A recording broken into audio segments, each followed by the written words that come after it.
Leaders of Tomorrow, India's only daily television platform for small businesses. We bring you the right information to empower you, the entrepreneur. Tonight on the show, I'm in conversation with the head of Airtel Digital here in India.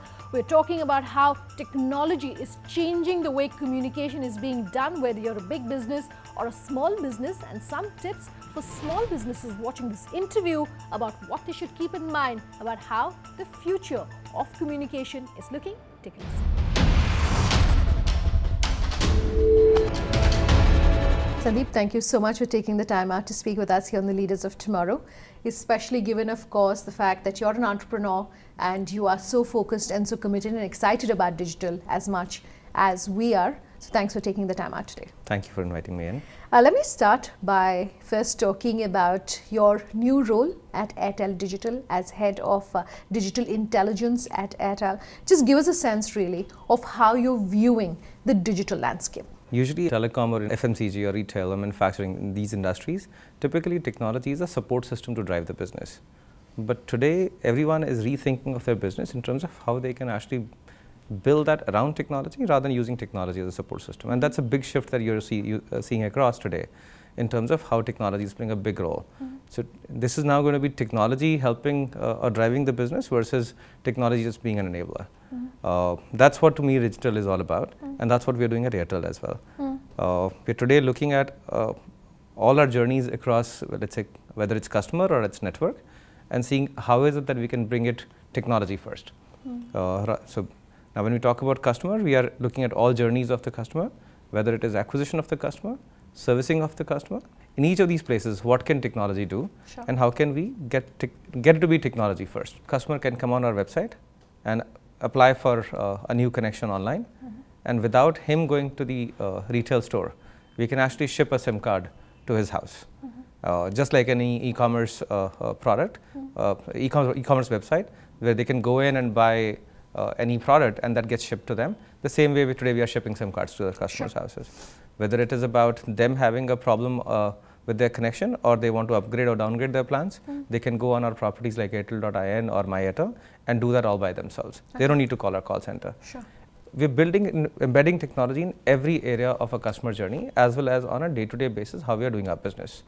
So digital is coming on the customer front, it is also coming on the business growth front, and it is also coming when we're talking about data at Airtel.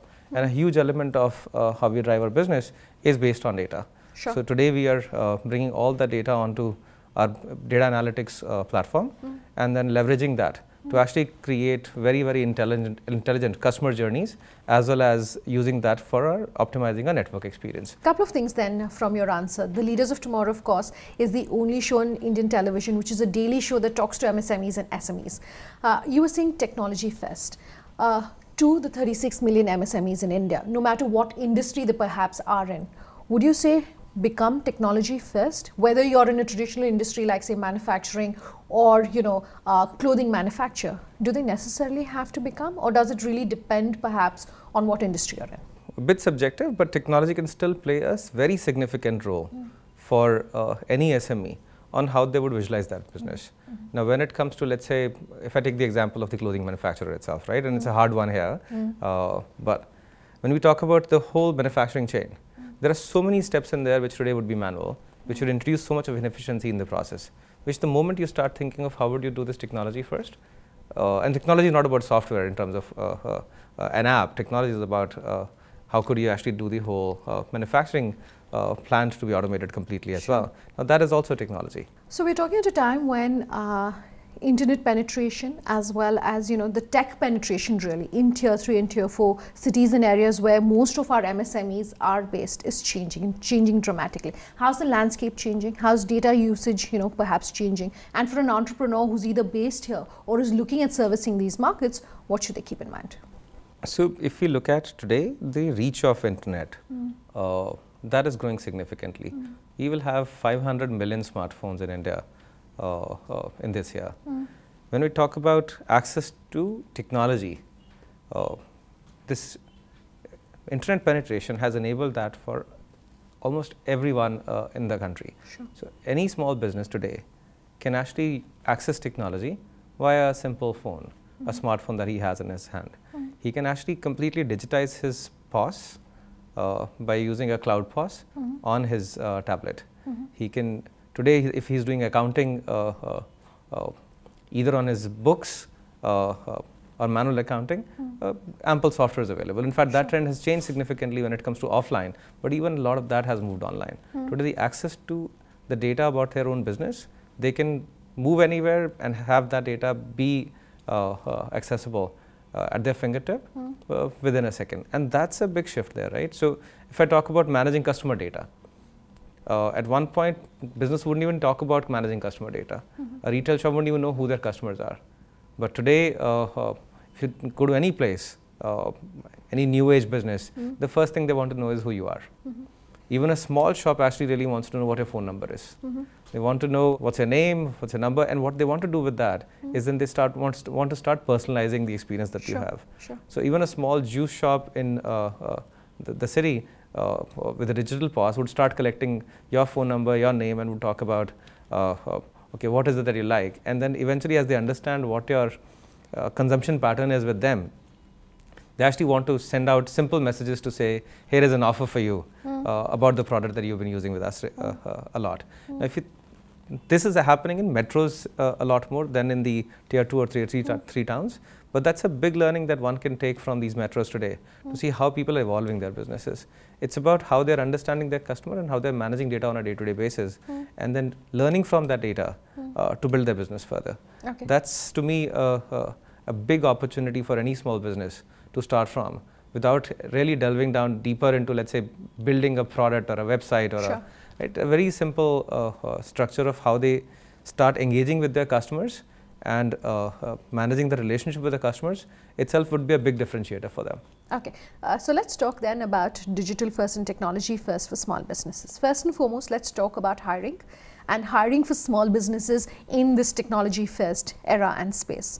Are there enough highly qualified people who are ready to meet these jobs that require you to use AI, cloud, VR, etc.? If not, what would you advise for our entrepreneurs watching the show to say, these are the skill sets of the future, this is how perhaps you go about either training or hiring? So acquisition of talent is hard.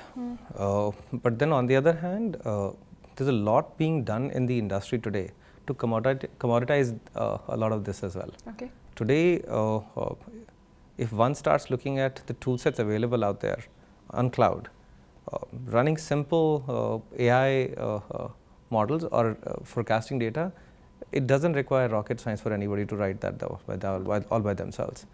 So I think I would divide this into two parts. One who are building it versus ones who are using it.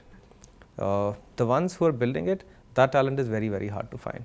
That talent is, given the way our industry is growing, and in Southeast Asia itself, how the trends are changing, the availability of talent is a big issue. You would see a lot of Southeast Asian companies also coming out to India trying to hire that talent, and that's becoming a big, big challenge. But on the other hand, when we talk about SMEs, a lot of it is actually usage of these technologies. It's not about building them, it's about integrating them, right? And thinking of this in terms of how you build these pieces in such a way that this is not in the this is not the back end of a business. This is what you're utilizing to drive the business. And I took the example of customers and POS earlier, right? That is usage of technology. POS is available. Somebody has built that. Now it's about either the SME himself learning or hiring people who understand how to use these technologies and then drive their business onto them. And there, I think there's ample initiatives being taken, whether it's in the Skill India or whether it's in a lot of the learning institutes, to build that kind of skill set. And this businesses can tap into. Some of these areas, if they have passionate, driven individuals who want to jump from manual way of doing things to leveraging technology, I think they can invest in those individuals with young blood to actually go ahead and learn all of this. Today, everybody is using Facebook. Today, everybody is using apps on their phone. Learning new applications on these devices or phones is not that hard for someone who's already exposed to technology significantly. So if we talk about 50% India would be approximately now in the age of 24, 25. So we have a very young population. this young population is already really become digital natives in that sense. Sure. Digital native. Now, getting them to learn these technologies, to leverage technology for running a business, I think that's just a matter of an investment from a small business standpoint. Okay. So you're suggesting that businesses then train in-house necessarily, reskill and upskill the employees that they have to be able to then understand and use these new technologies, and is that a cost a small business can afford to take on? I think it's a matter of what kind of a small business this is. Some businesses definitely, yes, they can take that cost.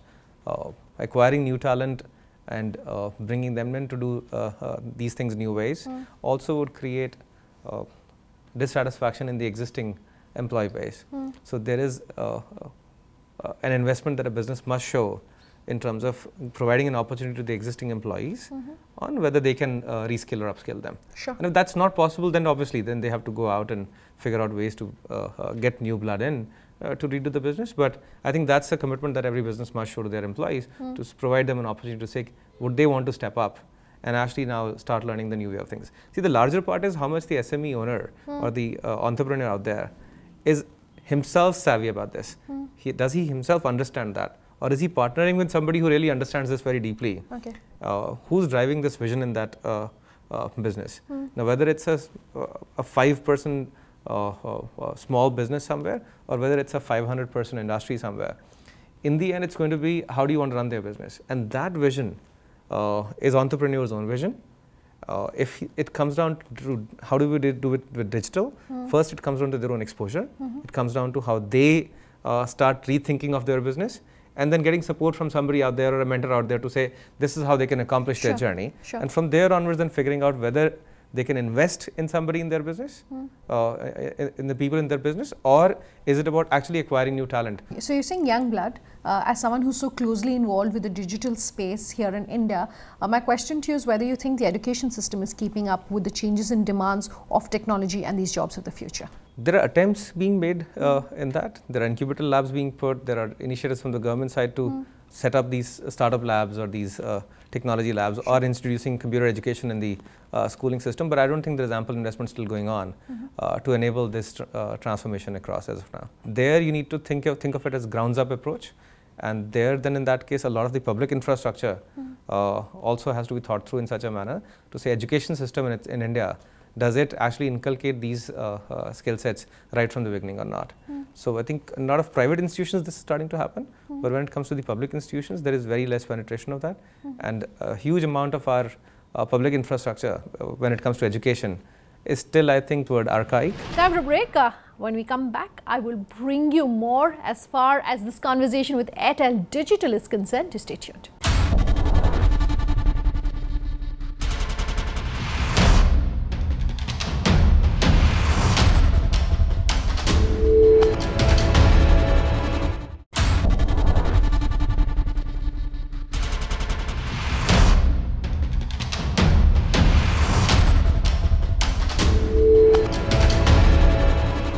Welcome back with us here on Leaders of Tomorrow, and tonight on the Crux, a special conversation with one of the largest telecom players here in the country. But I'm talking about how digital is changing how businesses communicate. Take a listen to this conversation I had with the head of Airtel Digital in India. One part of technology, of course, is being able to write code, being able to understand the jobs. You know, you were talking of POS, for instance. You were also talking about Facebook. For instance, and I want to talk about using digital to market and brand yourself, because that's also becoming a major component when we talk technology and digital for small businesses. How do you see that changing? Do you see entrepreneurs, small businesses perhaps making a lot of mistakes when it comes to branding and marketing themselves in this digital age? And through the show, if you can sort of talk to them saying, this is what you should keep in mind, this is what you should do. So I don't think there is a lot that's being done by small businesses or entrepreneurs in that area. Why perhaps is that not happening? Yes. If we think of how today in the startup ecosystem, companies are able to scale so quickly, what have they done? When have we seen Oyo doing a newspaper advertisement, sending pamphlets to everybody's house? How is it that these startups are able to grow themselves very, very quickly? One will, and a lot of people may say that they have venture capital and hence they are able to do that, but that's not about it. It's also about the strategies in which they're actually reaching out to the masses to grow their business, and a huge element of that is internet. Now, for a small business, if I talk about just local advertising, depending on their customer base, let's say let's take an example here, and let's say their customer base is young population of the age of 20 to 35. What's the best medium they would want to leverage to reach out to them? That would be Facebook advertising. That's where today Facebook is enabling really segmented micro-targeting possible. Now, do these small businesses actually understand that? Do they understand that can they have a target segment defined on Facebook where they can actually reach out to them and send this message out? Sure. Then the content consumption, right? Most of the content consumption has changed from printed content to digital content.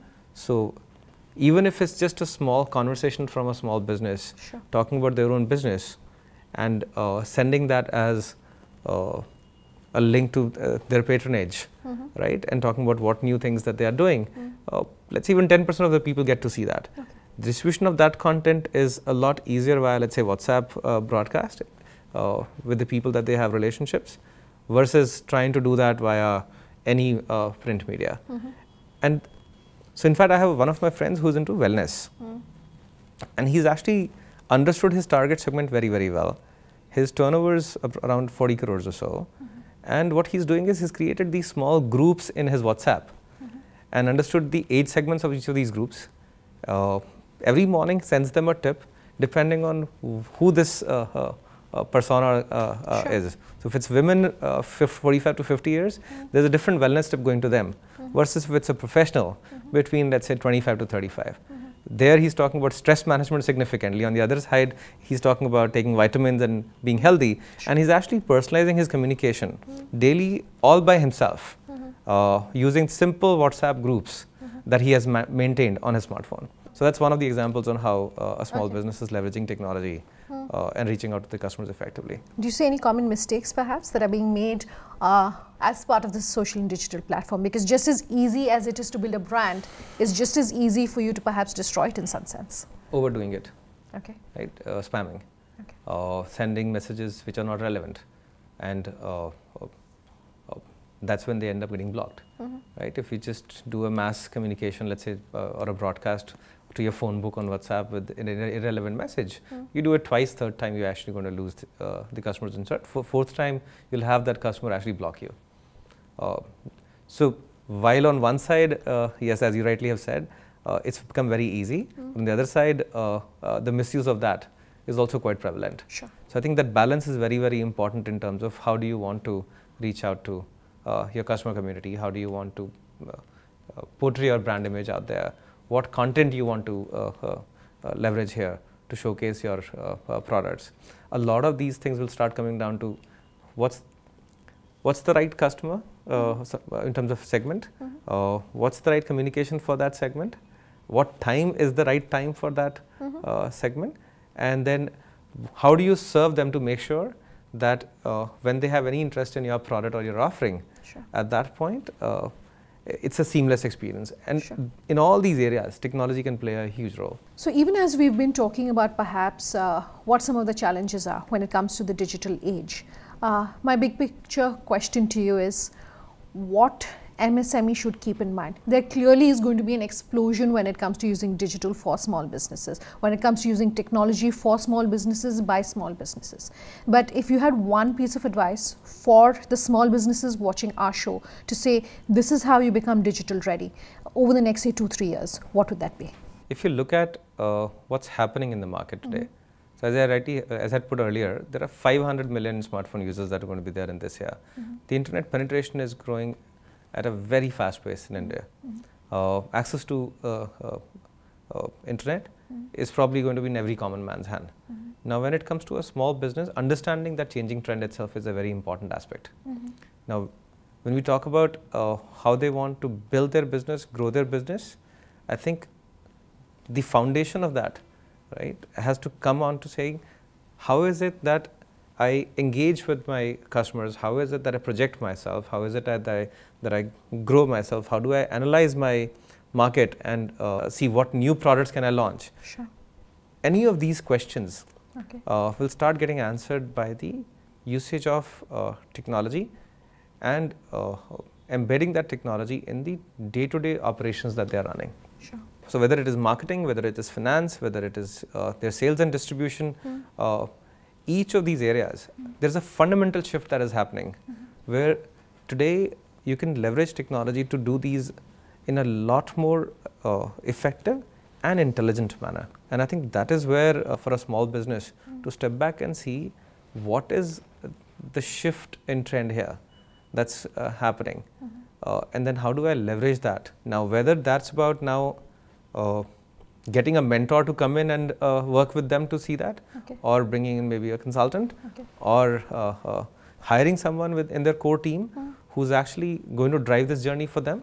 I think the answers are in all of these various options, right? So that would be my key advice to all the small businesses as well, is to see how today out there the small startups are coming up and scaling very quickly just by sheer use of technology. Sure. Now whether it is about groceries, or whether it is about phones, or whether it is about buying a refrigerator, that whole trend is shifting. The reason why that is shifting is because of the penetration of internet. Sure. Now what is it that it is doing to their business is something that they must step out of the day-to-day, look at, and then see how would they want to re-strategize and build their business on top of these new trends that are shaping up the industry today. Okay, so let's wrap this interview up by talking about your own journey.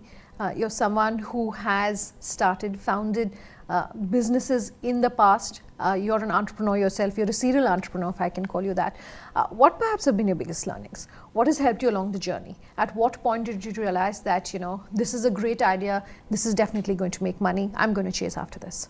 See, there are three dimensions to that I usually put. Okay. One is size of the opportunity. So whatever you're thinking of doing next, right, whatever idea you're picking up, what's the size of that opportunity? Are there customers out there for what you're thinking? And then how many are those? The second dimension to that is how good is your team? Sure. So if your core team has the right blend of skills, that is the second ingredient to success. Sure. And third on top of it is execution. Okay. Right? So if the opportunity size is big, if your team that you have is really driven towards making a difference in that market, the execution becomes significantly easy. Right? So these are the three dimensions that I have seen that play a big role in building any new business today. Okay. Did you have great mentors along the way who helped you? Amazing mentors. In fact, what I'm talking about today itself has been taught by one of my mentors. Okay. And again, the way I have chosen mentors are areas where I felt I was not equipped to make calls. I was not equipped to learn all by myself. Leveraging these mentors, their experiences, has actually accelerated my learning significantly. So picking up mentors also is a very, very important aspect here. And realizing which areas that one is weak at, which are the areas of growth for somebody, and then going and seeking help out there in those areas is something that one must do continuously to take their business further or take their careers further. Okay, so do you see enough small businesses understanding the need and importance of mentors and possibly, identifying who could be mentors for them? See, mentors come in various forms and fashion. Their friends become their mentors, but it's about actually putting a conscious effort behind that. Sure. Right? And seeing which are the areas for them where they want to seek professional help, and actually going out there and looking at in their network or friends of friends or in ways that they can reach out to. Sure.